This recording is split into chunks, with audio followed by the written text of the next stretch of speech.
नमस्कार ओडिशावासी आपण मानक पाई मु नेकी आसीची आजि दिनर केतोटी गुरुत्वपूर्ण खबर सेथिपाई भिडियोटी को पूरा शेष पर्यंत देखिबे एवं आपण मानक भल पाइबा स्वरूप गोटे गोटे लाइक करिबा सहित सब्सक्राइब करिनेबे। तो चलंतु आजि दिनर केतोटी गुरुत्वपूर्ण खबर उपरे नजर पकाइबा। प्रथम खबर बदलिला राजभवन ना विज्ञप्ति आधार रे घोषणा हेला नुआ नाम राजभवन ना बदली लोकभवन हेला। पुरी एवं भुवनेश्वर रे थिबा राजभवनर ना बदला गला।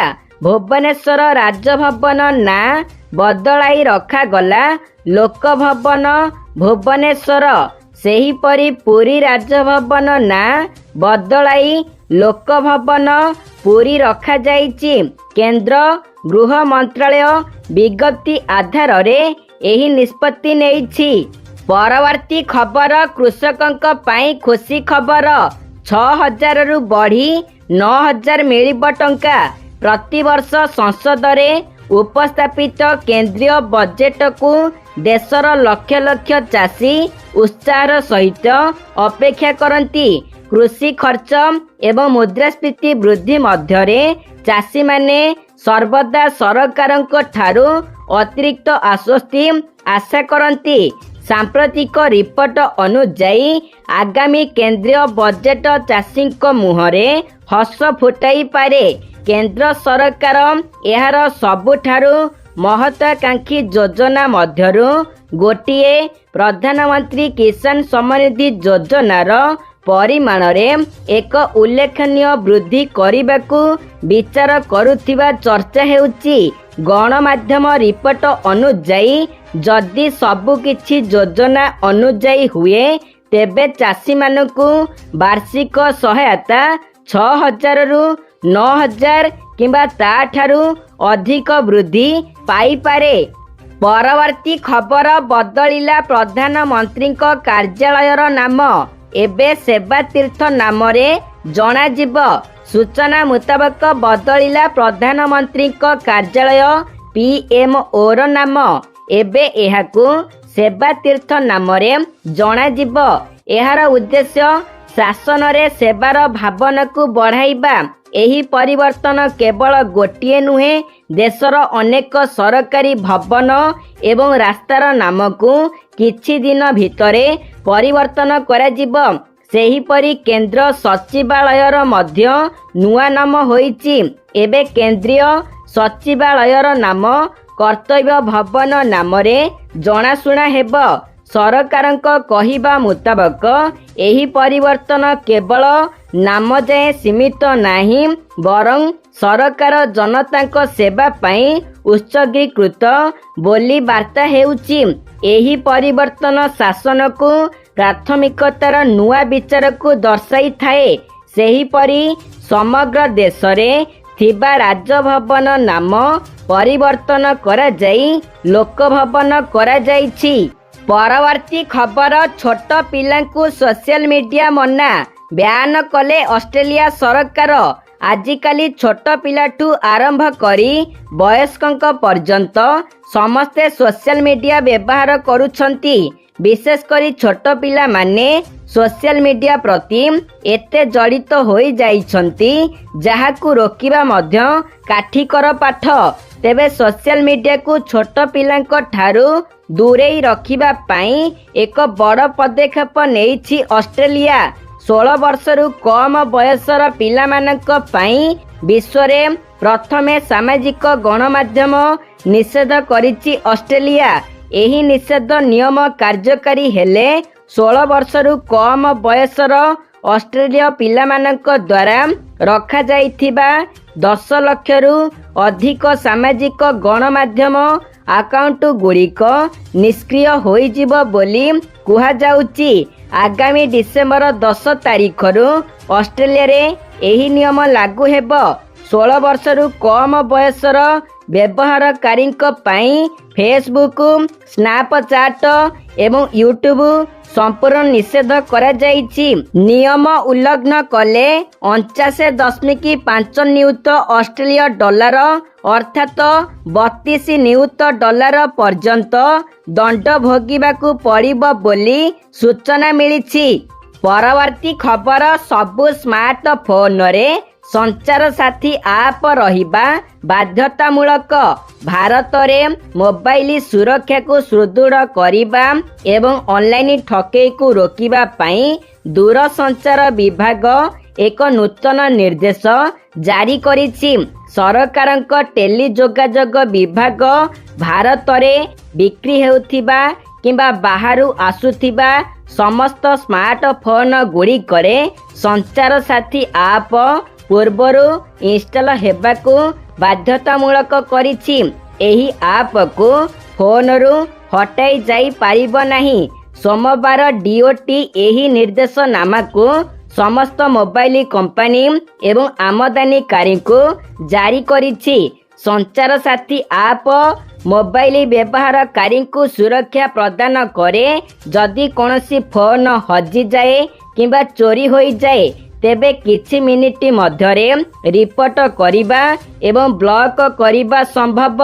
एहा मोबाइल फोन रे नकली लिंक, स्पैम कॉल, सदग्धि मेसेज एवं चालुथिबा संजोग उपरे नजर रखिबारे मध्य सहाय्य करे।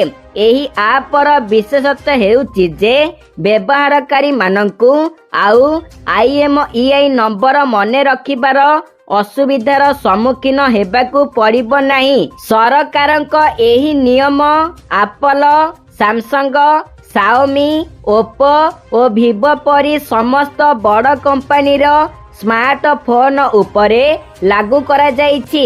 निर्देशनामारे कुहा जाइछि जे फोन सेट करिबा समय यूजर को संचार साथी आप स्पष्ट भावे दिसिबा आवश्यक एवं सेमाने एहाकू सहजरे खोली पारुथिबा दरकार। एहा सहित आपर कोनोसी सुविधा बंद किमा सीमित रखा जाई पारिबो नाही। फलरे यूजर एहार संपूर्ण लाभ उठाई पारिबे। परवर्ती खबर, 4 चकिया गाड़ी रे कला काच लगाउथिले सावधान। एभली चेतावनी देले विभागीय मंत्री। बढ़ुथिबा ट्रैफिक समस्या, गाड़ी सहायता रे हेउथिबा अपराध रोकिबाको राज्य सरकार अंटा भिड़िछंती। किछि 4 चकिया गाड़ी रे कला काच लगाई अपराध हेउथिबा अभियोग आसिबा परे सरकार एक्शन मोड को आसिछंती।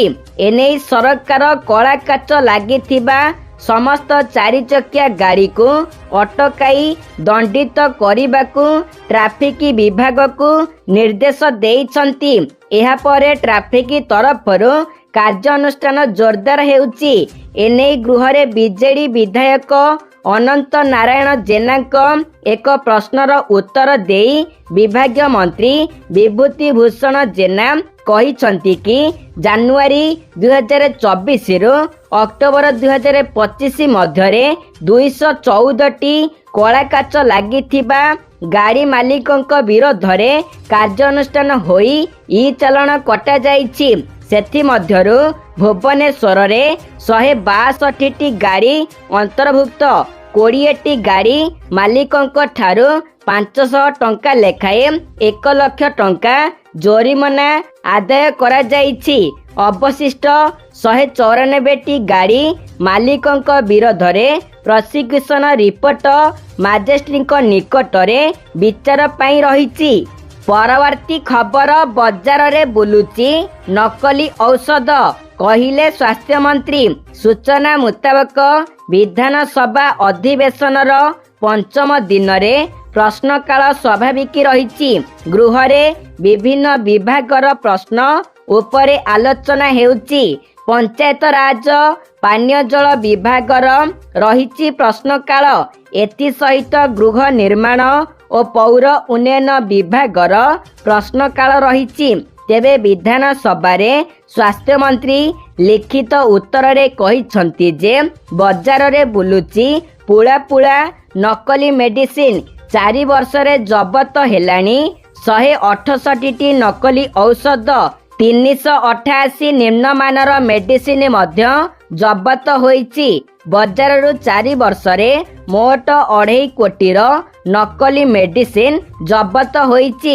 ସେହିପରି ପାନ 40, ପାନଟପ, ଟେଲମା, ପାରାସିଟାମଲ ମେଡିସିନ ମଧ୍ୟ ଜବତ ହୋଇଛି। ପରବର୍ତ୍ତୀ ଖବର ମନ୍ତ୍ରୀଙ୍କ ବଡ଼ ସୂଚନା। କଟକରେ ଭଙ୍ଗା ହେବ ସମସ୍ତ ବିପଦ ସଂକୁଳ କୋଠା। କିଛି ଦିନ ତଳେ କଟକରେ ଏକ ପୁରୁଣା କୋଠା ଭାଙ୍ଗି କିଛି ଲୋକଙ୍କ ମୃତ୍ୟୁ ହେବା ପରେ ଏହାକୁ ନେଇ ରାଜନୀତି ଜୋର ଧରିଥିଲା। ଏନେଇ ଏବେ ବିଭାଗୀୟ ମନ୍ତ୍ରୀ ବିଧାନସଭାରେ ଏକ ବଡ଼ ସୂଚନା ଦେଇଛନ୍ତି। ବିପଦ ସଂକୁଳ କୋଠା ଚିହ୍ନଟ ପାଇଁ ବିଶେଷ କମିଟି ଗଠନ କରାଯାଇଛି। କମିଟିର ସଦସ୍ୟମାନେ ସମସ୍ତ ୱାର୍ଡରେ ସର୍ଭେ କାର୍ଯ୍ୟ ଚଳାଉଛନ୍ତି। ସର୍ଭେ କାମ ସରିଲେ ଚିହ୍ନଟ କୋଠାମାନଙ୍କୁ ନୋଟିସ ହେବ। ନିୟମ ଅନୁସାରେ ଭାଙ୍ଗିବା ପାଇଁ ବିହିତ କାର୍ଯ୍ୟାନୁଷ୍ଠାନ ନିଆଯିବ। ତେବେ କଟକରେ ରହିଛି ମାଳ ମାଳ ଅସୁରକ୍ଷିତ ବିଲ୍ଡିଂ। ସହରରେ 221ଟି ବିପଦ ସଂକୁଳ କୋଠା ଥିବା ନେଇ ହାଇକୋର୍ଟରେ ସତ୍ୟପାଠ ଦାଖଲ କରିଥିଲା ପ୍ରଶାସନ। ଏସବୁ ବିଲ୍ଡିଂ 8ଟି ସରକାରୀ ସଂସ୍ଥା ଏବଂ 2 ଜଣ ବ୍ୟକ୍ତି ବିଶେଷଙ୍କ ନାଁରେ ରହିଛି। ସେ ସବୁକୁ ଖାଲି କରିବା ସହ ଭାଙ୍ଗିବା ଲାଗି ନିର୍ଦ୍ଦେଶ ବି ଦିଆଯାଇଥିଲା। ମାତ୍ର ଏଯାଏଁ ହୋଇନି କୌଣସି ଆକ୍ସନ। ପରବର୍ତ୍ତୀ ଖବର, ଓଡ଼ିଶାକୁ ପ୍ରଥମ ଥର ପାଇଁ ଆସିବ ଚିତାବାଘ। ଆରମ୍ଭ ହୋଇଗଲାଣି ପର୍ଯ୍ୟଟନ ଋତୁ। ଆଗକୁ ନୂଆ ବର୍ଷ, ତେଣୁ ପର୍ଯ୍ୟଟକମାନଙ୍କୁ ଆକୃଷ୍ଟ କରିବା ପାଇଁ ପ୍ରସ୍ତୁତ ହେଉଛି ନନ୍ଦନକାନନ। ନନ୍ଦନକାନନରେ ଦୌଡ଼ିବ ଚିତା। ଆଫ୍ରିକାରୁ ଓଡ଼ିଶାକୁ ପ୍ରଥମ ଥର ପାଇଁ ଆସିବ ଚିତାବାଘ। ନନ୍ଦନକାନନର ଖୁଆଡ଼ ମଧ୍ୟରେ ପର୍ଯ୍ୟଟକମାନେ ଚିତା ଦେଖିବାର ସୁଯୋଗ ପାଇବେ। ନନ୍ଦନକାନନକୁ ଚିତା ଆସିବା ପାଇଁ ବ୍ୟାପକ ବ୍ୟବସ୍ଥା କରାଯାଇଛି। ଚିତା ପାଇଁ ନନ୍ଦନକାନନରେ ସ୍ୱତନ୍ତ୍ର ଖୁଆଡ଼ ନିର୍ମାଣ ଚାଲିଛି। ସେଥିପାଇଁ ନୂଆ ଖୁଆଡ଼ ମଧ୍ୟ ନିର୍ମାଣ ହେଉଛି, ଯାହା ଶେଷ ପର୍ଯ୍ୟାୟରେ ପହଞ୍ଚିଲାଣି। ଅଦଳ ବଦଳ ପ୍ରକ୍ରିୟାରେ ଗୁଜୁରାଟରୁ 4 ପ୍ରଜାତିର 19ଟି ଜୀବଜନ୍ତୁ ଆସୁଛନ୍ତି। ଡିସେମ୍ବର 10ରେ ଜନ୍ତୁଗୁଡ଼ିକ ନନ୍ଦନକାନନରେ ପହଞ୍ଚିବେ। ସେଥିମଧ୍ୟରେ ନନ୍ଦନକାନନକୁ ପ୍ରଥମ ଥର ଆସୁଛନ୍ତି 5ଟି ପାଣି ଓଧ। ତା ସାଙ୍ଗକୁ ଭାରତୀୟ ପଥର କଇଁଛ ମଧ୍ୟ ପର୍ଯ୍ୟଟକଙ୍କୁ ଆକର୍ଷିତ କରିବ। ଆଗକୁ ଆଉ କିଛି ନୂଆ ଜନ୍ତୁ ଆସିବାର ଯୋଜନା ରହିଛି। ପରବର୍ତ୍ତୀ ଖବର, ସପ୍ତାହ ପରେ ପୁଣି ଶସ୍ତା ହେଲା ସୁନା ଦର। ମଙ୍ଗଳବାର ମଲ୍ଟି କମୋଡିଟି ଏକ୍ସଚେଞ୍ଜ ଅଫ୍ ଇଣ୍ଡିଆରେ ସୁନା ଏବଂ ରୂପା ମୂଲ୍ୟ ପୂର୍ବ ତୁଳନାରେ ହ୍ରାସ ପାଇଥିବା ଦେଖିବାକୁ ମିଳିଛି। ନିବେଶକଙ୍କ ଦ୍ୱାରା ଲାଭ ବୁକିଂ ଏବଂ ଅନ୍ତର୍ଜାତୀୟ ବଜାରରେ ସୁନା ଧାତୁରେ ସାମାନ୍ୟ ଦୁର୍ବଳତା ଯୋଗୁଁ ଏହି ନରମତା ହୋଇଥିଲା। ସରକାରୀ ୱେବସାଇଟ ଅନୁଯାୟୀ 24 କ୍ୟାରେଟ ସୁନା ମୂଲ୍ୟ 0.22% ହ୍ରାସ ପାଇ 1,30,370 ପ୍ରତି 10 ଗ୍ରାମ ହୋଇଛି, ଯାହା ପୂର୍ବରୁ 1,30,652 ଥିଲା। ସେହିପରି ରୂପା ମୂଲ୍ୟ 1,82,030 ଥିଲା, ଯାହା 1.61% ହ୍ରାସ ପାଇ 1,79,100 ପ୍ରତି କିଲୋଗ୍ରାମ ହୋଇଛି। ପରବର୍ତ୍ତୀ ଖବର, ପ୍ୟାନ କାର୍ଡକୁ ନେଇ ଜରୁରୀ ସୂଚନା। ଏହି କାମ ନ କଲେ ଆକାଉଣ୍ଟକୁ ଚଢ଼ିବନି ଟଙ୍କା। ବିଳମ୍ବ ନ କରି ତୁରନ୍ତ ସାରି ଦିଅନ୍ତୁ। ଯଦି ଆପଣ ଏପର୍ଯ୍ୟନ୍ତ ଆପଣଙ୍କର ଆଧାର କାର୍ଡ ଏବଂ ପ୍ୟାନ କାର୍ଡ ଲିଙ୍କ କରିନାହାନ୍ତି, ତେବେ ଶୀଘ୍ର କରନ୍ତୁ। ଏହା କରିବା ପାଇଁ ଆପଣଙ୍କ ପାଖରେ କେବଳ ଡିସେମ୍ବର 31, 2025 ପର୍ଯ୍ୟନ୍ତ ସମୟ ଅଛି। ଯଦି ଆପଣ ଶେଷ ତାରିଖ ସୁଦ୍ଧା ଏପରି ନ କରନ୍ତି, ତେବେ ଆପଣଙ୍କର ପ୍ୟାନ କାର୍ଡ ଜାନୁଆରୀ 1, 2026ରୁ ନିଷ୍କ୍ରିୟ ହୋଇଯିବ। ଏହାର ଅର୍ଥ ହେଉଛି ଆପଣ ଆପଣଙ୍କର आयकर रिटर्न फाइल करिपारिबे नाही एवं कोनोसी रिफंड पाइबे नाही। एहा सहित आपण दरमा क्रेडिट सहित समस्यार सम्मुखीन होई पारंती एवं आपणकर एसआईपी विफल होई पारे। आपणकर आधार एवं पैन लिंक करिबा पई कोनोसी यात्रा आवश्यक नाही। आपण आपणक घरे बसी ऑनलाइन रे आधार सहित आपणकर पैन लिंक करि पारिबे। परवर्ती खबर सरकारक ऐतिहासिक निष्पत्ति ईपीएस 95 पेंशन रे बड़ परिवर्तन। एणिकी 1000 नुहे मिलिब 7500 टंका। सारा देश रे लक्ष लक्ष अवसर प्राप्त कर्मचारी सरकार एक ऐतिहासिक एवं अत्यंत गुरुत्वपूर्ण घोषणा करिसंती। कर्मचारी पेंशन योजना अंतर्गत सर्वनिम्न पेंशन एबे मासिक 1000 रु 7500 को वृद्धि करा जाइछि। एही परिवर्तन पूर्वरु स्वल्प परिमाण रे जीवन यापन करुथिबा पेंशन भोगींक पई एक प्रमुख आश्वस्ति।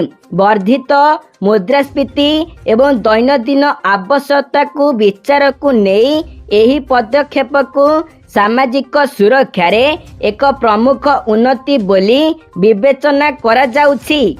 तो दर्शक बंधु ए थिला आज दिनर केतोटी गुरुत्वपूर्ण खबर। जदि आपण मानकु हमर भिडियोटी भल लागिछि ताहाले गोटे लाइक करिबा सहित सब्सक्राइब करिनेबे एवं आपण माने हमर भिडियोटी को शेष पर्यंत देखि थिबारु आपण मानकु बहुत बहुत धन्यवाद।